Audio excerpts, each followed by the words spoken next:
Hi guys, welcome to Tech Q&A session where I answer some of your tech related questions. And if you are an old timer, you'll know this place. This is actually my first old office. This is actually part of my house. So just shooting this video here and let's see how it goes. And actually shooting on the new Sony A7C, which I purchased a couple of weeks back. I'll link the unboxing video here. And I just wanted to shoot some casual videos here so I can quickly put out those videos. So let's see. I'm doing this Q&A session. Hopefully the quality is okay, decent enough. Let me know. So let's get on with this Q&A, and we have a broad variety of questions. Took about 20 of them that you posted on Twitter, from the MacBook with M1 chips, 5G, smartphones, stuff. So let's go over it and let's quickly look at the first question now. And this is by Suresh. He says, nice to see Q&A back. Do you think people should start buying 5G phones only from 2021, since Jio has already announced 5G launch by the end of 2021? A very interesting question.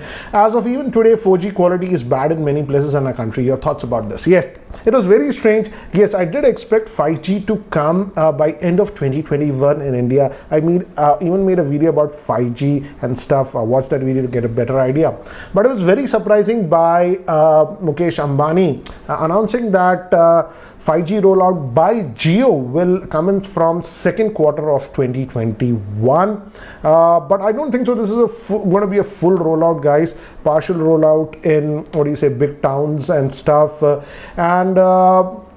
It will still take time to evolve. So definitely, yes, 5G is coming. And the interesting thing was that right now in the private space, there are two big players, Jio and Airtel, for 5G. But Airtel was kind of skeptical after the announcement of Jio regarding 5G from second quarter of 2021. They said that for them the rollout will take about 2 odd years. So again, it will be a fight. So looks like Jio is in a good position to upgrade their towers to 5G, because if you notice, Jio came recently only, and most of the 4G towers what they have were upgradable to 5G, and that's why they are able going to be rolling out quickly, whereas Airtel has to invest a lot. And I think so initially the rollout will be restricted to that sub 6 gigahertz, not the millimeter wave.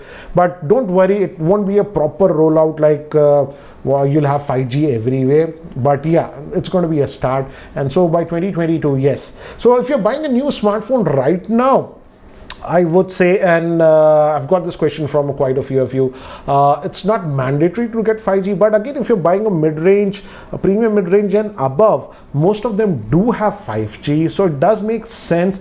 But look at the bands what it has, because many of them are just playing gimmicks in terms of 5G, because we don't know which bands will be allocated to India. As of now, the spectrum allocation has not been done. So I'm actually waiting to see when the spectrum allocation is done, we'll exactly know which 5G bands will be supported. Right now, only a few brands, for example, the recent one, the Moto 5G, supports almost all the bands on sub 6 GHz. So if you buy it, yes, it will work in India. Even the Vivo one supported about 5 or 6 bands, so that was good. But there are some other 5G smartphones that simply support just one band, not comes to my mind. Even the LG Wing, which I had, unboxed just about 2-3 days ago. I was looking at the specs, India specs, on the 5G, it just gave a star. It didn't even specify which 5G bands are there. So if you're buying a 5G phone, do a little bit of digging and check which 5G bands are there. It has to support multiple 5G bands. Don't expect millimeter wave as of now, but sub 6 GHz is what it is. Okay, let's move to the next one. This is by Suraj. He's asking, did you get the Mi vacuum cleaner? He's asking, is it worthy upgrade over the normal Pocha?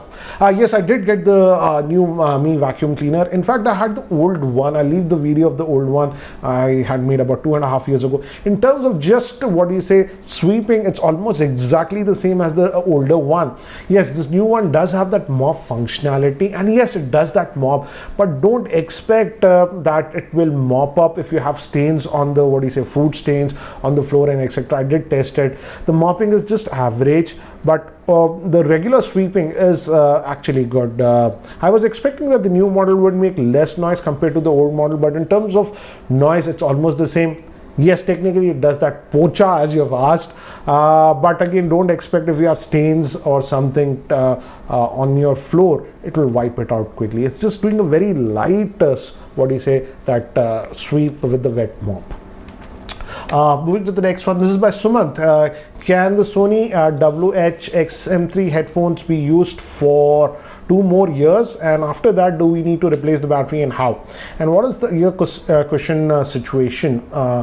This is the XM3s, and if you guys recall, I didn't purchase the XM4s. These are my XM3s, and they are in good condition right now. I would say far better than my Bose QC35. The Bose QC35, the entire ear cushion just is fallen apart. This is doing a far better job in that area, and they still sound great. That was one of the big reasons I didn't opt for the XM4s, because they still sound brilliant. ANC is brilliant, and yes, if you take care of it, you have the case also, why not? It should survive for about 2 years. Regarding the battery life, guys, I'm not sure how easy it is to replace the battery life on these ones.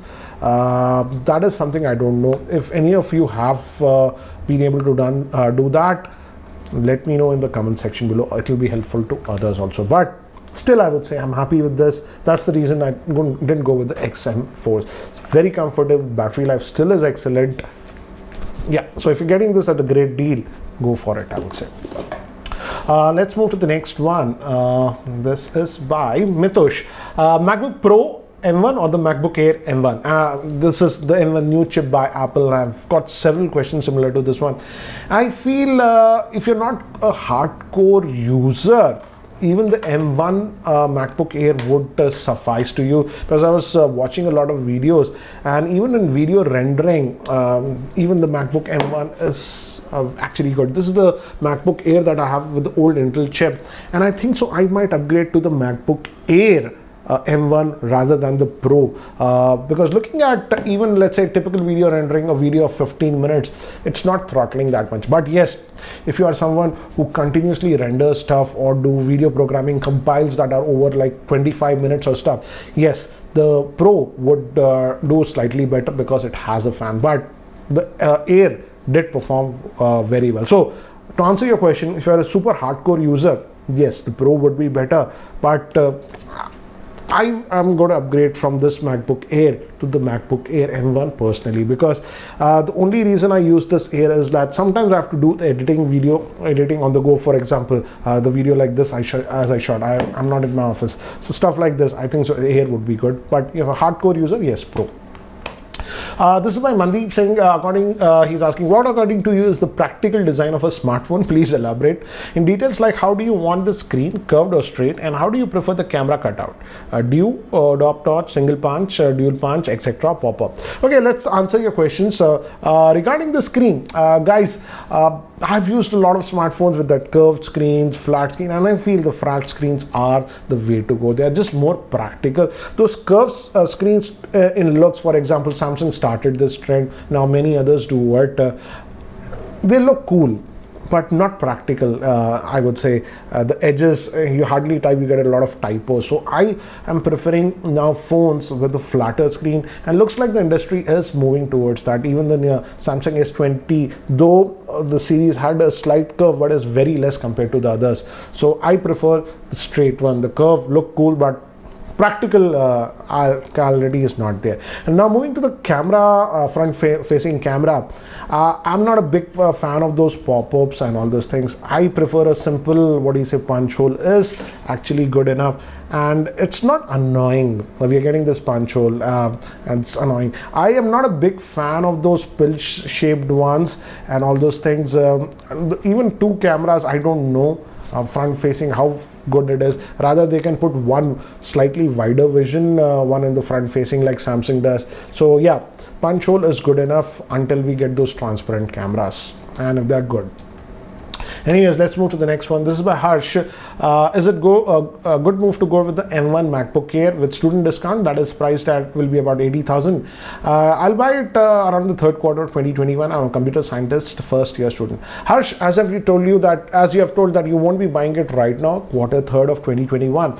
I think so. It's a good idea to wait because I don't personally have the M1 yet. I couldn't get it, but one of my good friend actually has it, and he said that everything is working. In fact, he uses a little bit of Photoshop also, and he said that on Rosetta the Photoshop also worked well.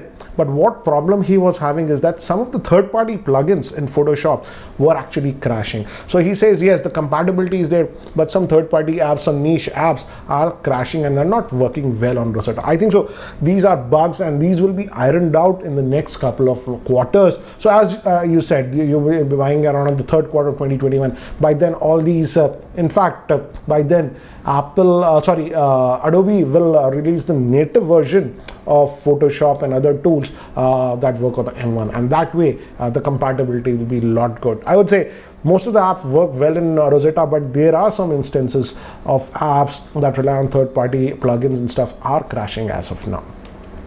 Let's move to the next one. This is Lalit. Do you think Apple is ever going to give free control over their devices? Don't think so. Apple is a control freak. Those M1 chips are actually really good. I would love to use them with my favorite Linux distribution. I just don't like Apple controlling where I cannot download stuff or install whatever I want. Yes, that's the problem with Apple. Their whole thing is a closed ecosystem. So if you're planning to get the new Mac to install Linux or Windows, that's not a good idea. Go with this if you lack the Mac OS. Yeah, we don't know, sometime later on hacks might come to sideload them, but what is the compatibility? Because knowing Apple, they will simply not support it officially. This is by Arjun. He's asking, why do you think is the reason we aren't getting compact phones among Android, especially in the budget segment, since they have the luxury to compromise a few things? In fact, guys, making a good compact phone is actually more difficult because you have to fit a lot of things in a smaller compact form factor. And I think so. Many people, especially in the mid-range and the lower end, they like bigger this phone the better. That is the trend. That's why we are seeing bigger and bigger phones. But now seeing the success of the iPhone 12 mini, I'm pretty sure many of the Android OEM will look at the numbers of the iPhone 12 mini, and if they are good, I am hoping next year we should see a lot more, and at least some, not a lot more, at least more options with Android vendors producing mini phones. For example, I loved the Pixel 4a. Though it was a compact phone, I loved it and the performance was good. So hoping to see that a lot more, and I think so the iPhone 12 mini might be the tipping point. This is by Sampath. He's asking, I simply hate this year of smartphone launches, he says. Even in flagship, there is no proper flagship, he says, smart for the year for this year in 2020, and in mid-range, nothing like last year's 2019. What do you feel about it, and what's the future of the smartphone? Yes, this year I was also not impressed with the smartphone lineup, and this was due to a lot of situations like what's happening, the COVID situation and all those things. So I was simply not happy, I would say, and most of the phones were just iterative. And in fact, I would say, specifically in India, if you just did not want a Chinese OEM smartphone, the amount of options that we had was so less. Samsung was adamant for having almost their entire line of flagships on the Exynos 990, and you guys know the result. Fortunately, this Fold does not have it. This runs on the Snapdragon, and that is the reason. In terms of battery life, this one gets almost about 1.5 hours more battery life in real world usage compared to the Note 20 Ultra Exynos variant. So we had very less options because one of my good friends friend was asking, and he was adamant he didn't want a Chinese smartphone. He wanted an Android phone. He did not want an iPhone, and we had a debate, and the choices that we had was so less. Asus has that gaming phone, but many people don't want that huge ROG phone or something like. So the choices that we have specifically in India were very less. I hope the situation actually changes next year. I think so it will change because yes, mid-range I would disagree, Sampath. We still had a lot of choices, but yeah, many of them were Chinese vendors like Xiaomi, Realme and stuff. This is Lord of Thunder. He's asking, Ranjit, he says you reviewed the Asus Zephyrus G14 and I was interested in that product, but after looking at the hype created by the Mac M1 chip, I'm confused. So I just wanted to know which one would be a good option for a casual user, Asus Zephyrus G14 or the MacBook Air M1 chip. The Zephyrus G14 is a gaming laptop. And if you are primarily getting it for gaming, then I feel the Zephyrus G14 is still a better gaming laptop because it runs on Windows. You have a lot more games, and the GPU is definitely is more powerful than the GPU found in the M1. So if you don't do gaming at all, you don't care about gaming, and you are okay with the Mac OS ecosystem, you don't care about Windows, then certainly you can have a look at the M1. But if gaming is a concern, then definitely the Zephyrus G14 goes way ahead. The compatibility that you have of games on Microsoft platform, that is Windows, is far better than on Mac OS. This is by Aditya. He's asking which technology you like the most among Fold, that is the Samsung Fold he's asking, or the LG Wings. Both are innovative in these two. Which attracts you the most?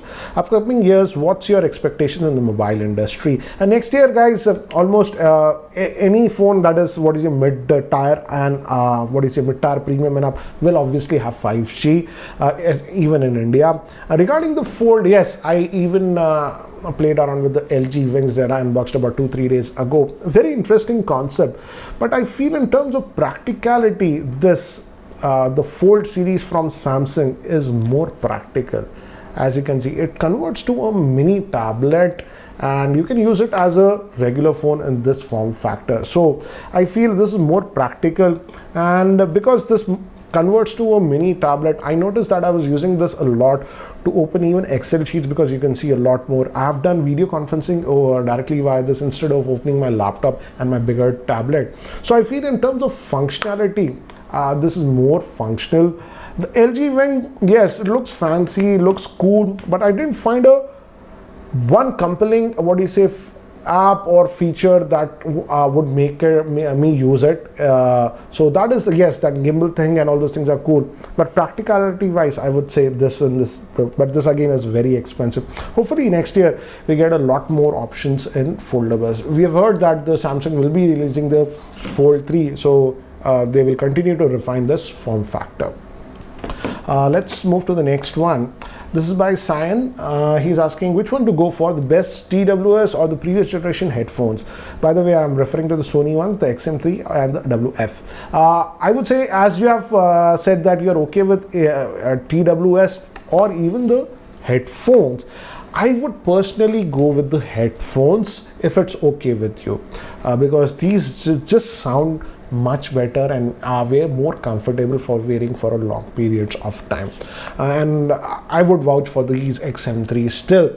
They are actually really good. So if I have to buy one right now, this one, XM3s or the XM3 in-ears, I would go with this one. But again, I like headphones. You get that more immersive experience, and even the noise cancellation is far better on this one. But again, if you like those TWS, yes, those are good. Even in fact, I like the Galaxy Beans. That TWS I'm using a lot, strangely. Yes, ANC is rubbish on that, but apart from that, I am actually liking it. But headphones, XM3, yes, you can still certainly go with the same. This is by KV and Rao. He's saying Xiaomi plans to launch the QLED series of TVs next week. He says pricing will be aggressive as usual. Is it worth the investment? I already own the 3-year-old mini TV 55-inch, hoping for a decent exchange discount.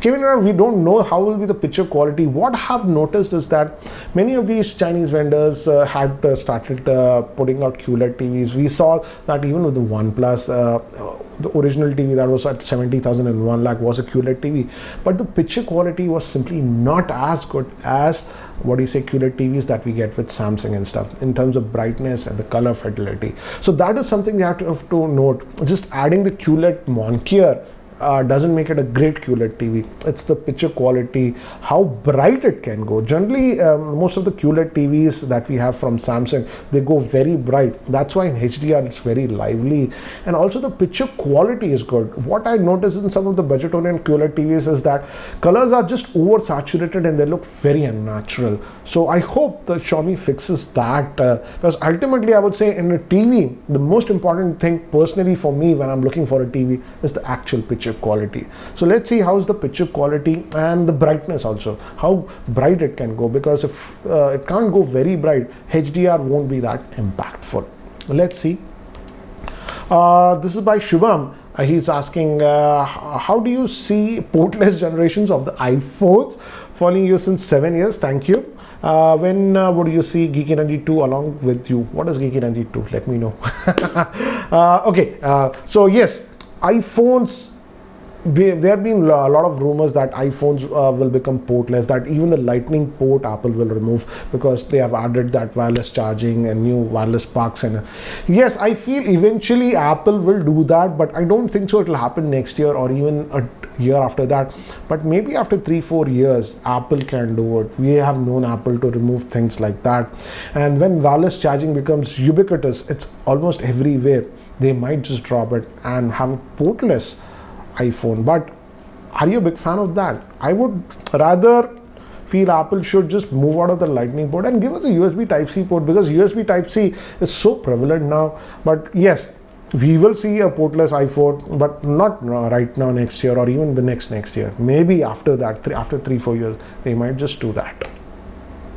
Okay, let's move to the next. This is by Sai. He's asking, is it worth upgrading to 5G phone? Because my present phone, he says, is 3 years old. Shall I wait for 5G to arrive? Because my phone is absolutely fine. I'm not having a problem. Sai, you have answered your question yourself. You're saying that your current phone is absolutely fine and you're having no problem. So why upgrade, man? Just wait. We know that we are going to get a lot more 5G phones from first and second quarter of 2021. Right now, there is still a premium on 5G phones.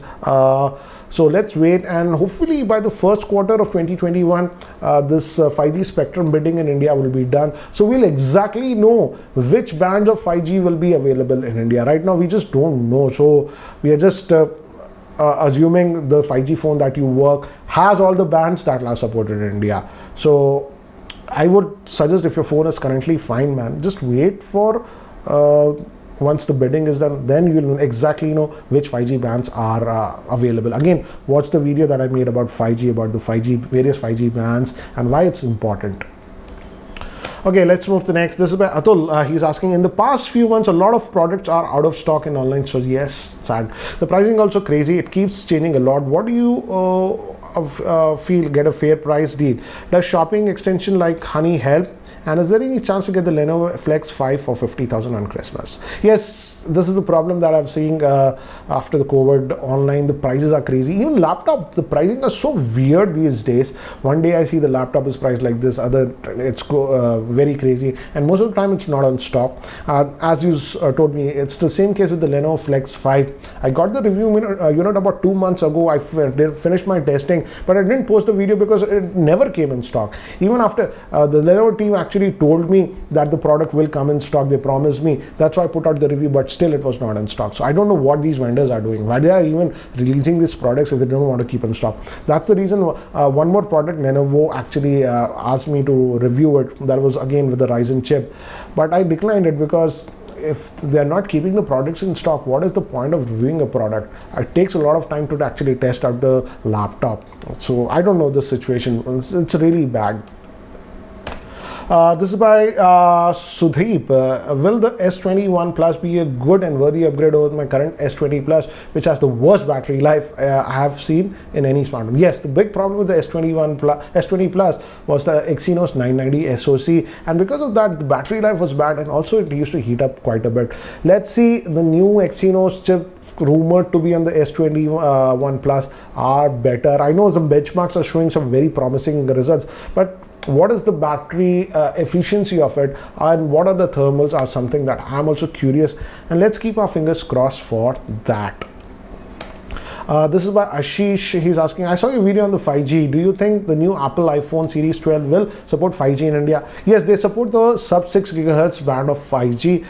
So yes, already the iPhone 12s do support 5G. And yes, in India, initially we'll have the sub 6 GHz. So yes, it will work with the 5G. And yes, even the iPhone supports almost all the bands of sub 6 GHz 5G, but not millimeter wave. Okay, this is by Ra. He's asking, as we have seen a transition from 3G to 4G, 3G network started performing very poorly. Is that going to happen with 5G? when it will arrive. What about 4G compatibility phones? Are they going to go in vain? You don't have to worry as of now for that your 4G existing phone will go, what do you say, obsolete or something.